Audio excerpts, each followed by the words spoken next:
تابعيني حياكم الله. اليوم سويت لكم طريقة عمانية ونكهة عمانية بالبطاطس عماني والشوي العماني. تعالوا نقرب معاكم أو نسوي معاكم أحلى طريقة مكرونية بالنكهة العمانية.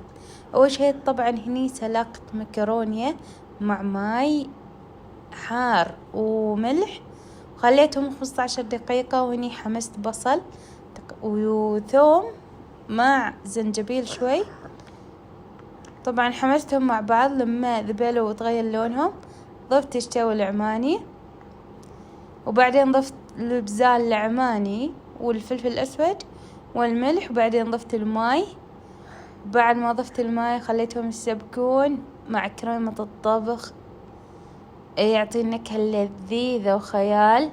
وبعدين ضفت المكرونية وخليتهم مع بعض تقريبا 5 دقائق فوق النار عشان مع بعض تخلص كل النكهات لذيذة لذيذة لذيذة، ولمسات بناتنا لازم يكون موجودة. طبعا بالهنا والعافية تقربوها تقولوا لي تعليقاتكم ورايكم في التجربة.